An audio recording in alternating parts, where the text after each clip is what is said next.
ಕೋಲಾರದಲ್ಲಿ ಇಂದು ನಡೆದ ಸುದ್ದಿಗೋಷ್ಠಿಯಲ್ಲಿ ಮಾತನಾಡಿದ ಬೆಗ್ಲಿ ಪ್ರಕಾಶ್, ಕೆಲವರು ಇಲ್ಲಸಲ್ಲದ ಆರೋಪ ಹೊರಿಸೋದು ಸರಿಯಲ್ಲ. ಬೆಂಗಳೂರಿನಲ್ಲಿ ನಡೆದ ಕುರುಬ ಸಮಾಜದ ಕಾರ್ಯಕ್ರಮದಲ್ಲಿ ಕುರುಬ ಸಮುದಾಯದ ಪರ ಮಾತುಗಳನ್ನು ಆಡಿದ್ದಾರೆ ಹೊರತು ಒಕ್ಕಲಿಗ ಸಮಾಜವನ್ನ ಗುರಿಯಾಗಿಸಿಕೊಂಡಿಲ್ಲ. ದೇವೇಗೌಡ ಅವರ ಗರಡಿಯಲ್ಲಿ ಬೆಳೆದಿರುವ ಸಿದ್ದರಾಮಯ್ಯ ಅವರು 2 ಅವಧಿಯಲ್ಲಿ ಪೂರ್ಣ ಪ್ರಮಾಣದಲ್ಲಿ ಮುಖ್ಯಮಂತ್ರಿಯಾಗಿದ್ದಾರೆ. 100 ದೇವೇಗೌಡರ ಸಮಾನ ಒಬ್ಬ ಸಿದ್ದರಾಮಯ್ಯ ಅಂತ ಹೇಳಿದ್ದಾರೆ ಅಷ್ಟೇ, ಯಾವುದೇ ತೇಜೋವಧೆ ಮಾಡಿಲ್ಲ ಅಂತ ಹೇಳಿದ್ದಾರೆ.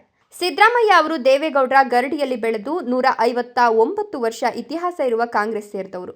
ದೇವರಾಜ ಅರಸು ನಂತರ ಸತತ ಅಧಿಕಾರ ನಡೆಸಿದವರು ಸಿದ್ದರಾಮಯ್ಯ ಮಾತ್ರ. ಬುದ್ಧಿವಂತರು ಆಗಿದ್ದಕ್ಕೆ ಪೂರ್ಣ ಪ್ರಮಾಣದಲ್ಲಿ ಅಧಿಕಾರ ನಡೆಸಿದ್ದಾರೆ. ಕೋಲಾರ ಜಿಲ್ಲೆಯಲ್ಲಿ ಕೆಲವರು ಜನತಾದಳದೊಳಗೆ ಇದ್ದುಕೊಂಡೇ ದುಡ್ಡು ಮಾಡಿಕೊಳ್ಳುವ ಜೊತೆಗೆ ಸಮಾಜಕ್ಕೆ ಕಳಂಕ ಮಾಡುವ ಕೆಲಸ ಮಾಡ್ತಿದ್ದಾರೆ ಎಂದರು. ಪಕ್ಷೇತರ ಅಭ್ಯರ್ಥಿಯಾಗಿ 2 ಬಾರಿ ಶಾಸಕರಾಗಿ ಸಚಿವರಾಗಿದ್ದಾರೆ. ಈಗಲೂ ಸಾರ್ವಜನಿಕ ಸ್ಥಳಗಳಲ್ಲಿ ವರ್ತೂರು ಹೆಸರು ಕೇಳಿ ಬರ್ತಿದೆ. ರಾಜಕಾರಣ ಏನೆಲ್ಲ ಆಯಿತು ಎಂಬುದು ಎಲ್ಲರಿಗೂ ಗೊತ್ತಿರುವ ವಿಚಾರ. ಕಳೆದ ಚುನಾವಣೆಯಲ್ಲಿ ಜೆಡಿಎಸ್ನಿಂದ ಸಿಎಂಆರ್ ಶ್ರೀನಾಥ್, ಬಿಜೆಪಿಯಿಂದ ವರ್ತೂರು ಪ್ರಕಾಶ್ ಸ್ಪರ್ಧಿಸಿದ್ರು. ಇದೀಗ ಮೈತ್ರಿ ಇದ್ದು ಮುಂದಿನ ದಿನಗಳಲ್ಲಿ ಸಿಎಂಆರ್ ಶ್ರೀನಾಥ್ ಅವರಿಗೆ ಟಿಕೆಟ್ ನೀಡಿದ್ರು ಗೆಲುವಿಗೆ ಶ್ರಮಿಸಲಾಗುತ್ತೆ ಎಂದರು.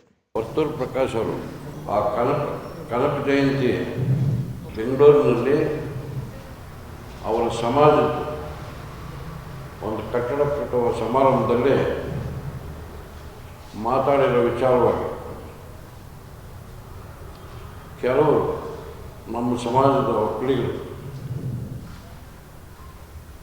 ಇಲ್ಲದ ಸಲ್ಲದ ಆರೋಪಗಳು ವರ್ತೂರು ಪ್ರಕಾಶ್ ಅವರು ಪ್ರಕಾಶ್ ಮೇಲೆ ಮಾಡ್ತಾವೆ.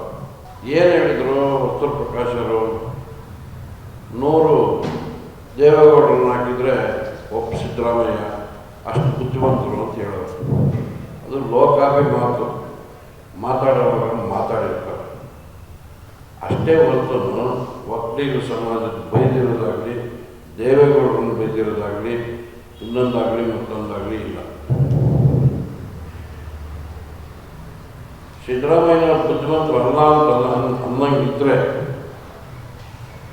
100 ವರ್ಷದ ಇತಿಹಾಸ ಇರ್ತಕ್ಕಂಥ ಕಾಂಗ್ರೆಸ್ ಪಕ್ಷ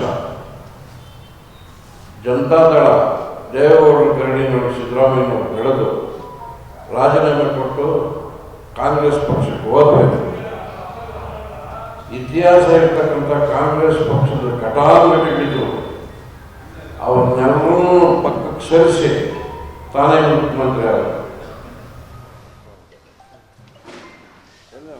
ನಮ್ಮ ಕಾಂಗ್ರೆಸ್